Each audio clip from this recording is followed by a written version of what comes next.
All right, guys, we are going to get started with today. As I said in the intro video for this week, we are going to be doing school as usual, minus you guys being here. So you're going to listen to me give you your poetry notes, and we're going to talk specifically about what poetry is going to look like for the next few weeks while you're at home. So we are going to be listening to poetry, and I'm going to switch over into sharing my screen right now. So that you guys can see the poetry and what is happening here. So as of now, you should be able to see me in the corner as well as my screen, and I'm going to walk through what we're going to do today. I gave you guys a handout to go through to make sure that you have a clear understanding of what you need to know with these poems. So you can open up that handout. It is basically the guided notes in regards to what we're going to talk about today. So we're going to be talking about how to read a poem. There's a few steps we're going to follow. For some of you guys, this should be a review and something that you've done before. For others of you, this is going to be brand new, and you are going to be establishing how to read poetry. So here we go. So how to read a poem is where we're going to start. The first thing that I get all the time when we're reading poetry is, what's the point? Poetry is boring. Poetry is sappy. It's sentimental. Nobody cares. Oh, they're stupid. I hate poetry, amongst a bunch of other things. And so we're going to be talking specifically about the point of poetry and how it affects us every day. So I am not in disagreement with you guys. Poetry is sappy. Some are annoying, and I hate some of them as well. But the thing that I would establish more than that is that poetry is not easy. And so oftentimes, like in Shakespeare and other things, we don't want to read poetry because it's hard. And so I encourage you guys to start looking about and thinking about some of the things that we love about poetry, things that we can enjoy and things that we can learn from it, and start finding things that we do like about it as well. And so the next thing I want to talk about is how in poetry we see things differently and how we establish ourselves as seeing things differently. And so I have a picture here for you guys. And the question is, do you see a girl in this? So if you look at the picture, you have like the eyes here, and then the mouth and the nose. It is all dots, and then her hair is wispy to the right. But some of you guys don't see that. Some of you guys will see a lake, and the fish are just like chilling in the lake and swimming and so on and so forth. And so when it comes to this specifically, the girl versus the lake, that is a kind of what happens in poetry as well. You have this very specific idea that you aren't going to see the same thing as you read poetry, etc. I'm getting texts right now, so I'm kind of distracted. Very much like class, right? So it hasn't changed much at all. So think about it like this. As you're reading poetry, as you're looking at poetry, as I'm making you do this, you are going to be thinking about poetry in regards to music. One of the things that I will say to you over and over and over again is that poetry is a lot like songs. Poetry is a lot like the songs that we listen to. And every time in class that we're doing something, we are going to be likening poetry to music.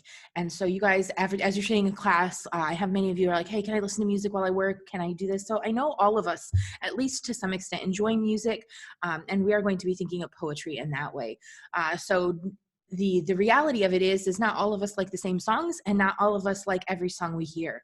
And so you aren't going to like every poem we read, but I am going to ask you to be entertained with the notion that there is merit to all poetry and stuff that you can do with it. So you will, of course, not like every poem we read, but the idea is that you are going to be establishing yourself as reading poems and maybe writing poems as we go.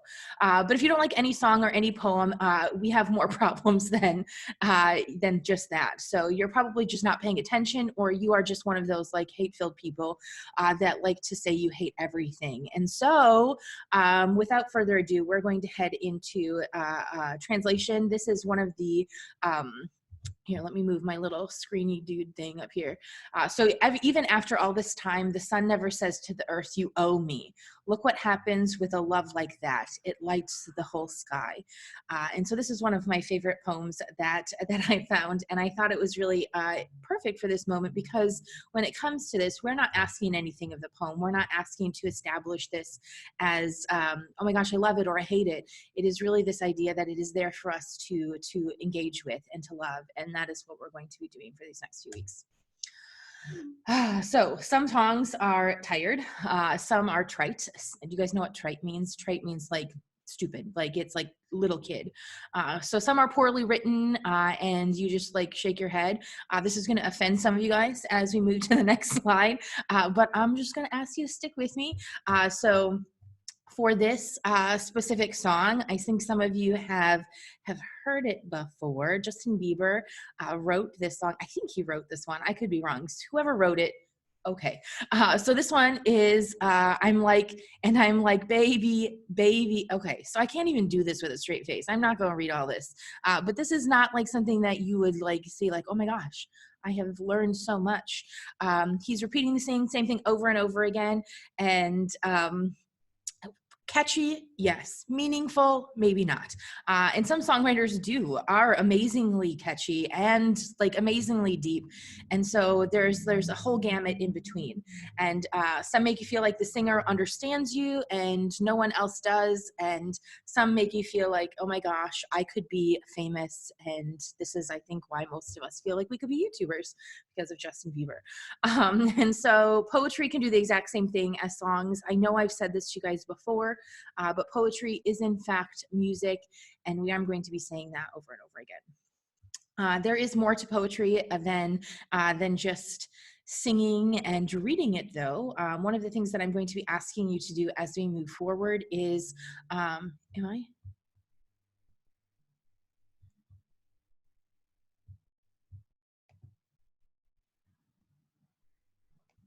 Sorry, I had to stop and make sure that I was recording this because I didn't want to be doing all of this and not be recording it. And so I'm going to share my screen again and keep going. You guys will get used to me, I promise. But there's more than just reading it and music, etc. Poems are really great because as we're moving into this time apart, like it is like a daily assignment. They're small, they're in chunks, and there's a lot to do with them sometimes. But poetry is great because it's small. And it can be read as opposed to a novel in class that we've read Julius Caesar or The Merchant of Venice or any other play that we've read together. We are going to be establishing that this is much shorter. It's shorter than a novel. And so one of the things that we're going to be focusing on is the literary experience of this. So we're going to be looking at some poetry terms, some specific ideas and themes that are brought about by poetry that we can work with over the next few weeks. And so we are going to start with, again, that guide that I gave you. And so this is where that guide starts. And we are going to be working through this. This is notes for you guys, maybe in the best way possible, because you get to stop it and go at your own pace. So you can get that out, you can have it on a computer, you can do it however you want, but following the steps of what we're going to be doing is really important. And this is where we're going to come back to as the weeks go on. So the first one is, I don't necessarily want to hear that you don't get it. Not in a bad way. I mean this in the same way as Shakespeare. I want you to try to struggle with the language a little bit. So move into these poems knowing that at the very beginning of it, you may not understand it. Very similar to Shakespeare, it takes time. And so showing no fear, don't be afraid of the poem. Will you understand it? Absolutely not. Sometimes will you? Yeah, like sometimes you will, but it is not weird to read a poem initially and be like, I have no idea what they're trying to say. And so you're gonna take it step by step, and that is what these notes are going to do for you. So that's the fun part. The exciting part is discovering. It is the process. One of my favorite things about poetry is that moment of clarity where you're like, oh my gosh, this is what they're trying to say. And it really is a beautiful thing. So the excitement of discovery is what we're going to be talking about. One of the steps that you want to talk about or start with is to read the title. So often when we're reading poetry, we forget to do that. And so reading the title of the poem is pretty important as well. Once you've read the title, you're going to stop. And then you're going to say, oh, what do I think this means? We don't just name things. I know you guys do when you write your papers. You're just like, paper number 1, or like it is exactly what I've titled it on Canvas. But when authors are thinking about and grappling with what they're going to name their title of their poem, this is not a this is not on like by accident. They're thinking it through. They're talking specifically about what they want the readers to think about. And so the title truly is important. So based solely on the title, what do you think the poem's going to be about? Decide this before you go forward so that you can be thinking about that as you're reading it.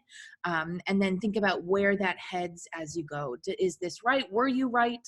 Etc. So step 3, read the poem all the way through. Don't stop, don't think anything else, just read all the words. I encourage you to read it out loud. So one of the things that often happens with poetry and all things that we read, we like to read it in our head, but poetry is meant to be spoken into the universe. So just like we read Shakespeare in class, the expectation is the same with poetry. Read it out loud. Stop at the pauses when there's a period or a comma or a colon or a line of some sort. Stop. Don't stop at the sentence or the end of a line. Stop at punctuation. So read the poem all the way through, and then as you're reading it all the way through, it's okay if you don't understand everything.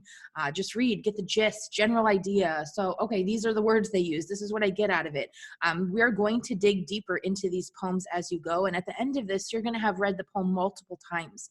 The joy of them being short, and I mean joy because that's the word I'm thinking of. I know some of you guys would use different words, but the joy of this is that you're going to dig deeper and you're going to be reading this multiple times, and the confusing passages as they go will come to light, and you will get them as you slow down.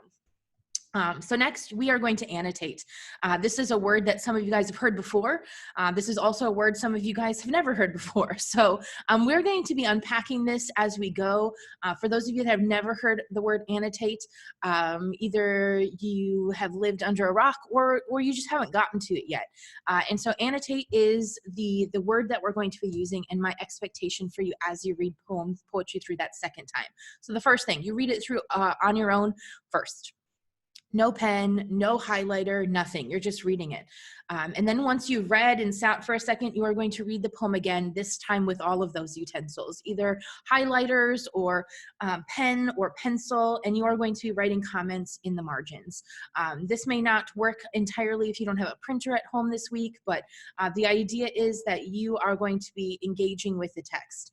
And so this may be like on your phone as you're like writing it. I know you guys write on your phones. I know you guys can have access to doing stuff like that. So you are going to establish your engagement. You are going to find words and parts of the poem that you really like.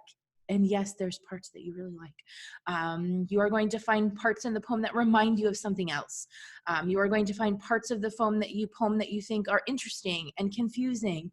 In that second read through, you are going to, with a highlighter or a pen, suspect parts that you think might like lead you to more understanding, or like parts that you think are important. You're not really sure why, but you're like, wow, this is going to be the important one. I'm going to have to come back to this eventually. So as you're annotating, you're going to read it through once, no annotations, and that second time you're going to grab a pen, pencil, and this is what you're going to do. What is it really like? What do you like? What is interesting? What is important, do you think? And then you're going to move on to this part. The second part of annotation, excuse me, I went too fast, is that you are going to look up words you don't know. If there's any words within it, you are going to circle them, underline them. You decide how you want to do that, but you are then going to look up the words in a dictionary, online, and and write somewhere on that text what that word is. After that, you are going to identify the speaker. Who is talking in this poem? We often, as readers, get the author mistaken with the speaker, and they can be the same person, but they don't have to be. So figure out who is speaking in this poem. What do you know about the narrator? What is their tone? Tone means like their mood. Like what are they mad? Are they angry? Are they happy? Is this sorrowful? Is it a joyful poem? And what establishes those things throughout? So how does the narrator impact the message or the theme of this specific poem? Next, we are going to notice shifts or changes in the poem. So oftentimes a poem's structure establishes that it has like a beginning portion, and then as it goes on, it like answers a question or it shifts in how you're feeling. And so in like shifts or when like the mood changes in the poem or as you're moving through it, and we're going to go through some examples of this later in the week. Does the narrator use a hinge word? That means like but or however or furthermore or okay, but we're moving on. And so the momentum of the poem or the meaning of the poem is changing. Does the shift change? Are we starting out happy, something happens and now we're sad? Is that what's changing in the poem? So as you're rereading this the second time and third time, you're working on shifts. Pay attention to those immediate changes, those shift words, those hinge words, etc. So you are then going to also be figuring out the structure of the poem. How is this set up? What is some of the ways that the poet has established this specific poem? So is there a rhyme scheme? Is there a place that you can establish A, B, C, D, C, D? And that is in regards to how a poem rhymes. What is the cadence? Is it sing-song? Is it choppy? How are you feeling as you read the poem? You can look at the physical layout of a poem as well. Does the text use a lot of white space on the page? Is it like in the middle and then everything around it is white? Is the poem set up in a way where the lines sometimes make a picture or draw you to think of certain things like as they're set up? How might these elements contribute then to the message? The poet has so much liberty to use so many things to contribute to meaning. And so everything they do is on purpose. And you may not catch it all, but as you like dig deeper into the structure and the poetical devices and then the meaning of this poem, it truly is like becomes like a puzzle that you're putting together to establish how you can grow and glean meaning from these poems. So you've read the poem once, just a general read through. You've read the poem a second time with all of those things in mind, shifts, what you like, what you don't like, annotating, those types of things. And then one more time, read the poem aloud if possible, a third and final time to establish meaning and what new insight can you make. So if in fact you're reading poetry, the idea is that you have read it through 3 times, at least 3 times. One time fast, the second time line by line or stanza by stanza, and then this final time, another time with all of that stuff in mind to glean new insight, and you see how the poem works in its whole. And so that is where we are going to move back into like the actual like process of this. You have a step-by-step procedure to follow for the remaining few weeks that we have where you're going to be home. And you are going to be today learning some vocabulary words and things that you're going to be noticing or trying to notice as you read these poems. So on Canvas, I have put a word bank with definitions and then the list of vocabulary words, and you are simply going to be matching these together. It is really important for you, and the expectation when you come back is that you will know these words, and these will be part of your everyday lingo in and around poetry. And so you're going to complete that worksheet and all of the matching therein, and we are going to, that's what's going to be due today, along with the other things that I have mentioned for you. So if you have questions, please let me know. I am going to stop sharing this now and I'm going to upload this. So if in fact you have questions, obviously you can text me, obviously you can ask me anything via text. I will have some online meetings that you guys can attend if you have questions. And yeah, I'm going to stop this and we'll talk to you guys in another venue later.